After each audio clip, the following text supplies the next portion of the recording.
kasih, Bu. Ya, itu Pak. Bismillahirrahmanirrahim. Assalamualaikum warahmatullahi wabarakatuh. Waalaikumsalam Waalaikumsalam warahmatullahi warahmatullahi wabarakatuh. wabarakatuh. Innal hamdalillah nahmaduhu wa nasta'inuhu wa nastaghfiruh wa na'udzu billahi min shururi anfusina wa min sayyiati a'malina. May yahdihillahu fala mudilla lahu wa may yudlil fala hadiyalah.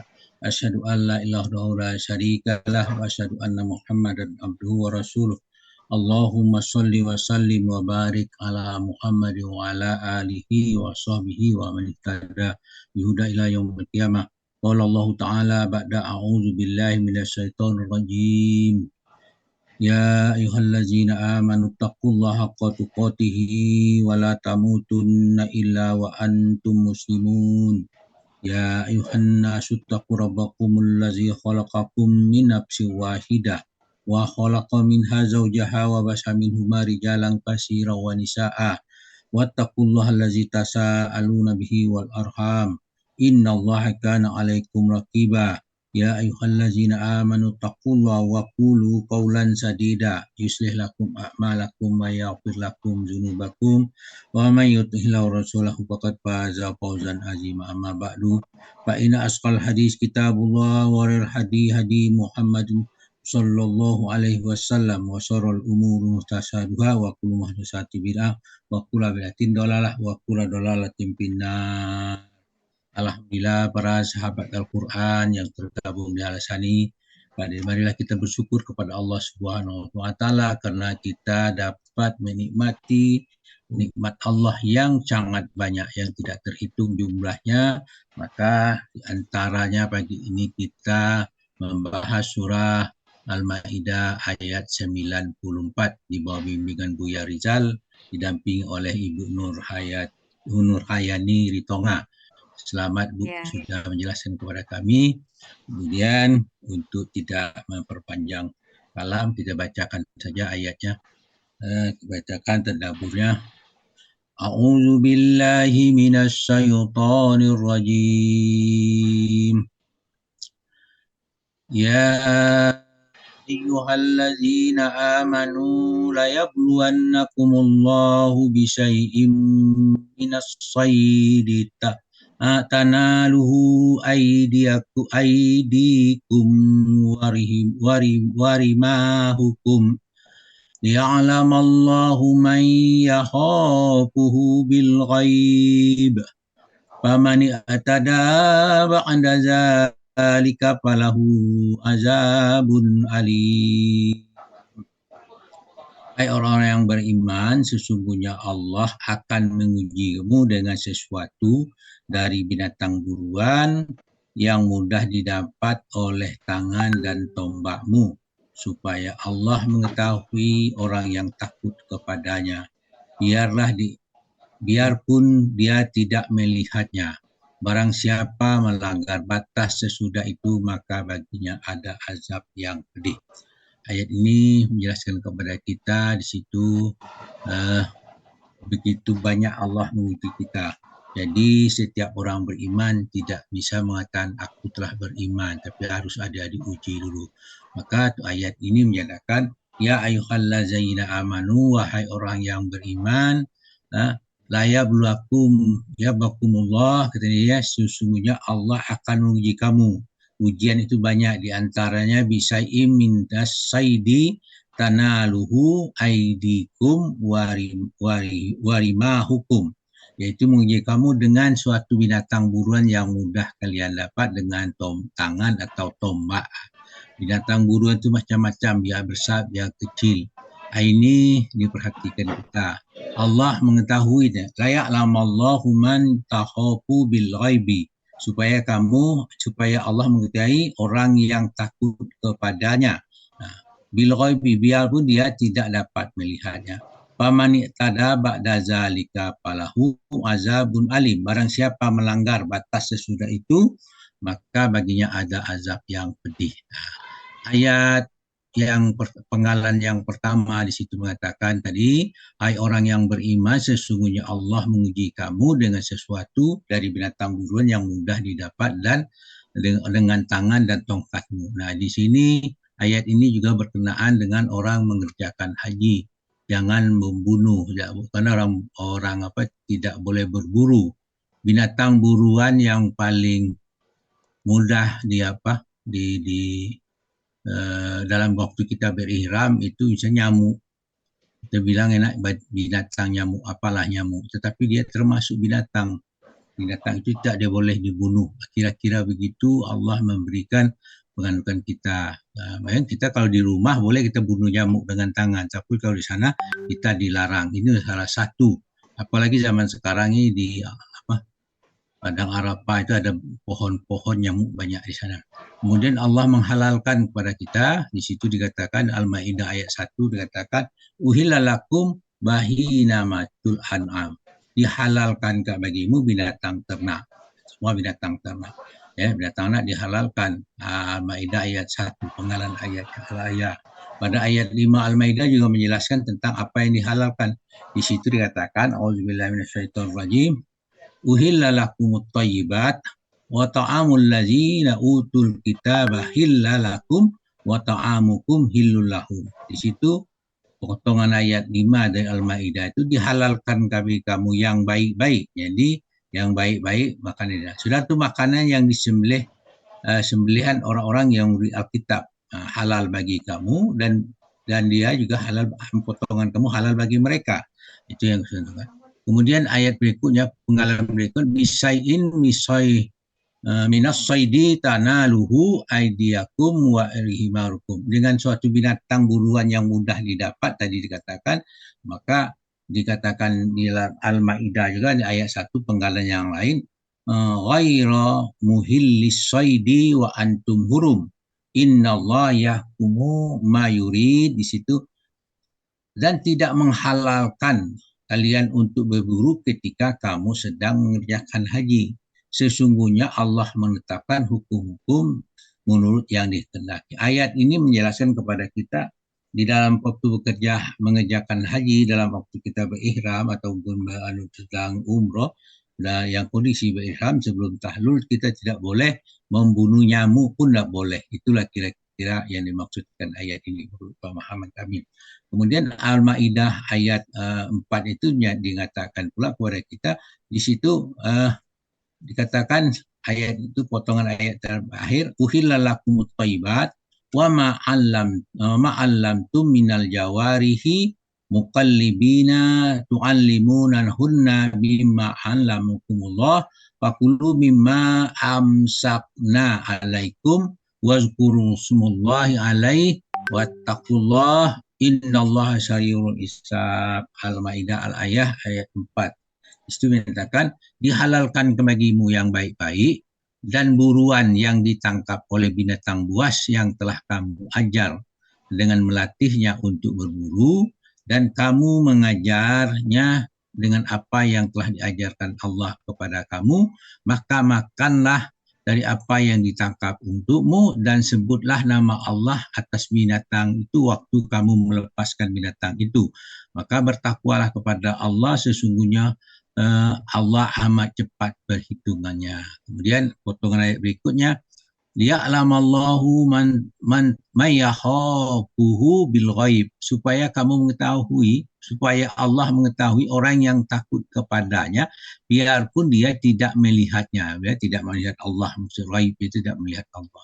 Maka dalam surah Al-Mulk ayat 12 Allah menjelaskan kepada kita, a'udzubillahi minasyaitonirrajim, innal ladzina yahsauna rabbahum bil ghaibi lahum maghfiratun wa ajrun kabir. Sesungguhnya orang yang takut kepada Tuhannya yang tidak nampak oleh mereka, mereka akan memperoleh ampunan dan pahala yang besar. Itu termasuk bagian daripada keimanan dengan yang gaib.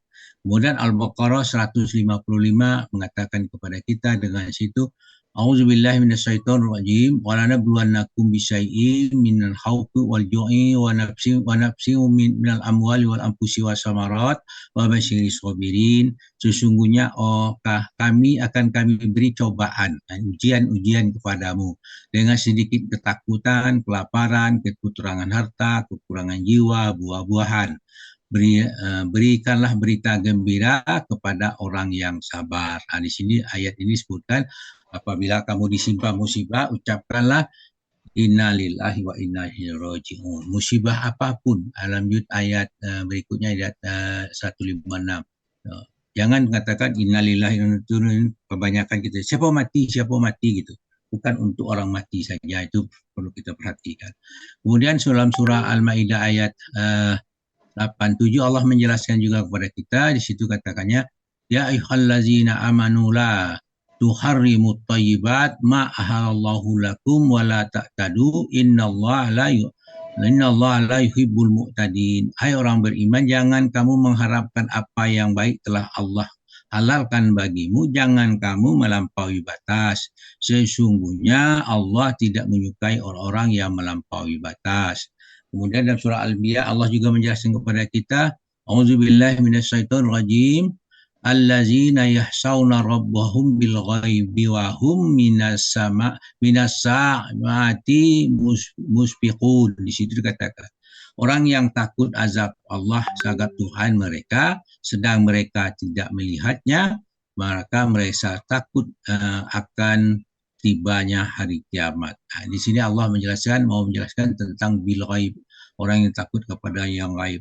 Karena yang gaib itu cukup banyak, maka dia kalau kita sudah takut dengan yang gaib, kita percaya pada hari kiamat, maka kita mempersiapkan diri untuk menghadapi hari kiamat. Kemudian ayat kembali kepada ayat berikutnya, ayat sebelum ayat 94 itu ada 93 bunyinya auzubillahi minasyaitonir rajim laisa 'alal ladzina amanu wa 'amilus solihati junahum fima ta'imu iza ma taqaw wa amanu wa 'amilus solihat summa taqaw wa amanu summa taqaw wa ahsanu wallahu yuhibbul muhsinin. Di situ dikatakan tidak ada dosa bagi orang beriman dan mengerjakan amal saleh karena memakan makanan yang telah mereka makan dahulu.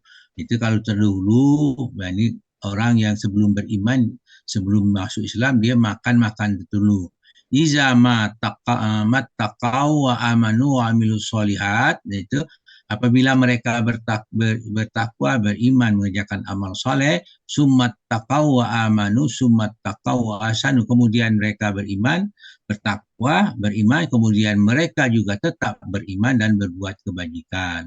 Wallahu yuhibbul muhsinin. Allah menyukai orang-orang yang berbuat kebajikan. Itu ayat itu menjelaskan kepada kita, dahulunya mereka belum beriman, sesudah itu mereka beriman, bertakwa, kemudian apa yang makan dulu sudah selesai. Tidak perlu dimuntahkan lagi karena sudah selesai, maka Allah mengampuni mereka. Setelah itu mereka selalu berbuat kebaikan, beriman, beramal soleh, dan beriman, beramal soleh, dan berbuat kebajikan, maka Allah menyukai itu. Kemudian ayat 95 menjelaskan Al-Maidah, ya ayyuhallazina amanu la taqtul soida wa antum hurum. Jadi ayat ini menjelaskan kepada kita, wahai orang beriman, jangan kamu membunuh binatang buruan ketika kamu sedang berihram. Itu diulang lagi. Ini menjelaskan kepada kita betapa pentingnya kita mengikuti aturan-aturan yang telah diberikan. Kita jangan, itu menjelaskan kepada kita dalam keadaan kita melakukan sesuatu, Allah maha melihat, Rabbuhumul ghaib itu. Tuhanmu adalah yang maha gaib. Kamu tidak nampak pada mereka, tetapi dia nampak pada engkau. Itu yang perlu kamu tidak nampak kepada Allah, sedangkan Allah tampak kepada kalian. Itu yang perlu kita perhatikan. Al-Haji ayat 30 bagian akhirnya, wa uhillat lakumul an'amu illa ma yutla alaikum fajtanibu rijsa minal ausani wajtanibu qaulal zurri. Dikatakan telah dihalalkan bagi semua binatang ternak kecuali yang diterangkan kepadamu tentang keharamannya. Maka jauhilah olehmu berhala-berhala yang najis, jauhilah perkataan-perkataan yang dusta. Jadi pada prinsipnya semua makanan itu halal kecuali ada keterangan yang mengatakan haram. Itu perlu kita pelajari dalam ilmu fikih. Tidak cukup dengan membaca Al-Quran saja, karena sunnah Nabi, hadis-hadis yang sahih menjelaskan tentang apa yang di dalam Al-Quran ini. Maka pada kesempatan lain kita kalau ada kesempatan, ada punya juga baca hadis-hadis itu, menambah kesana kita.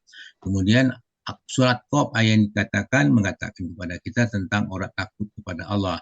Man hasyar rahmana bil ghaibi wa jaa'a biqalbin munib, itu.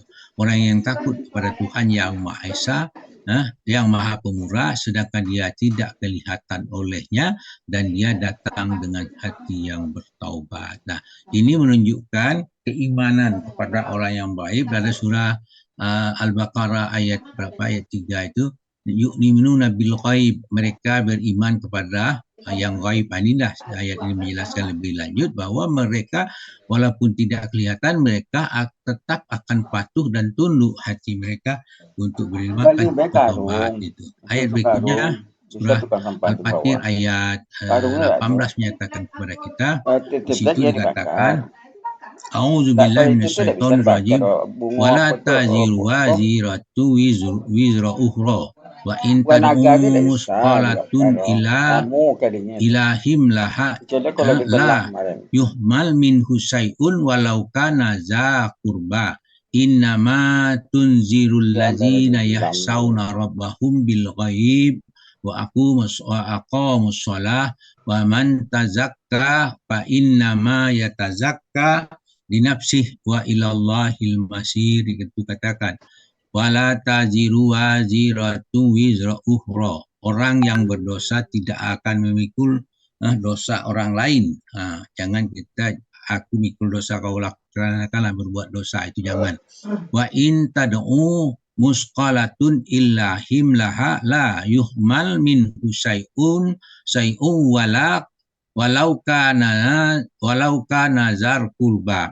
Itu walau kana zar kurba. Itu jika seorang yang berat dosanya memanggil kepada orang lain untuk memikul dosanya, itu tiadalah akan dipikulkan untuknya sedikit pun, meskipun yang dipanggil itu kerabatnya. Jadi kita berbuat dosa, siapapun berbuat dosa, tidak bisa dilimpahkan kepada anaknya, pada siapapun, pada istrinya, karena dia berbuat dosa. Masing-masing pikul dosa masing-masing. Itu yang dimaksudkan. Kemudian innama tunzirul ladzina yahsauna rabbahum bil ghaibi wa aqamus shalah. Sungguhnya orang yang dapat kamu beri peringatan hanya orang yang takut kepada azab Allah, azab Tuhannya, sekalipun mereka tidak melihatnya, dan mereka selalu mereka akan mendirikan sholat. Itu waman yatazakka fa innama yatazakka waman tazakka fa innama yatazakka li nafsihi wa ilallahil masir. Dan barang siapa mensucikan dirinya, sesungguhnya dia telah mensucikan dirinya untuk kebaikan dirinya sendiri, dan kepada Allah lah kamu kembali. Wa man tada ba'da zalika fahu azabun alim. Itu akhir ayat, barang siapa melanggar batas itu maka azab baginya. Itulah keterangan Imam Madad. Situ dikatakan Al-Nur ayat 2 mengatakan bagian ayat akhir wal yashhad azabahuma ta'ifatum minal mu'minin.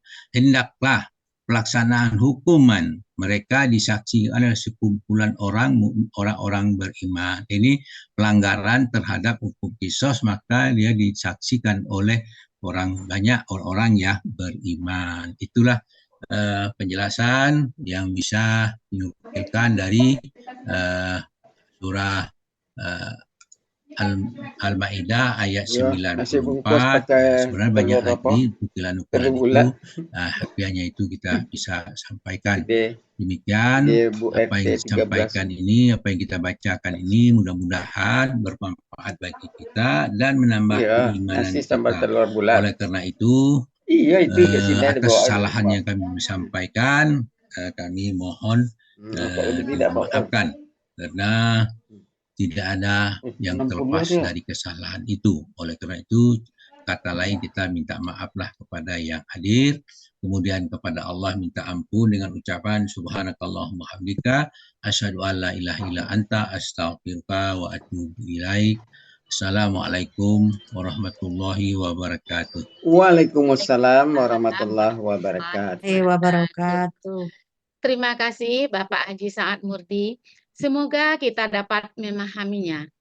Acara selanjutnya akan diberikan piagam penghargaan oleh Bapak Helmi Edianto untuk yang menguraikan Al-Quran, yang membaca tilawah, dan MC. Kepada Bapak Helmi Edianto, disilakan. Terima kasih Bu Refmah. Pertama, ucapan selamat dulu kepada Bu Nur Hayani Ritonga. Saya ingat sekali waktu beliau latihan pertama menjelang saya sampai di rumah Pak Saad Murdi, kira beliau sudah membahas ayat Al-Maidah 94 ini. Saya kaget juga, belum ikut offline, belum ikut tidak ikut apa, sudah langsung meminta waiting list Al-Maidah 94. Tapi alhamdulillah pada pagi hari ini juga sudah berjalan lancar, tenang, rinci, intonasi yang bagus, kemudian tilawah yang bagus. Mumtaz ya Bu Nur Hayani Ritonga. Dari Asani memberikan piagam kepada Ibu, kiranya Ibu selalu istiqomah dan kita semua peserta Asani dalam mentadaburi Al-Quran ini. Yang kedua, Yang kedua, terima kasih juga kepada Bu Yeni Abbas yang telah bertugas pada pagi hari ini membacakan ayat suci Al-Quran, di mana dengan pembacaan ayat suci Al-Quran, alhamdulillah acara kita berjalan lancar. Dari Al-Sani juga memberikan piagam kepada Bu Yeni, karena di Al-Sani baik gramatikal maupun tahsin dia berjalan seiring. Terakhir, terima kasih yang tak terhingga juga kepada Bu Refmayati yang telah bertugas pada pagi hari ini sebagai pemandu acara kita, di mana dengan panduan acara dari Bu Refmayati, alhamdulillah sekali lagi acara kita berjalan lancar. Dan banyak ilmu yang kita peroleh pada setiap kajian ba'da subuh ini. Terima kasih sekali lagi Bu Refmayati. Al-Hasani juga memberikan pegang kepada Bu Refmayati. Kiranya Bu Refmayati sehat selalu dan siap bertugas pada kajian ba'da subuh lainnya nanti. Amin, insya Allah. Demikian saja Bu Refma. Wassalamualaikum warahmatullahi wabarakatuh. Sekali lagi Mumtaz Bu Nur Hayani Ritonga. Terima kasih Bapak. Terima kasih Bapak Helmi. Tanpa terasa kajian pada pagi hari ini berakhir sudah. Semoga yang kita dapatkan bisa menambah ilmu yang tentunya berkah untuk kita.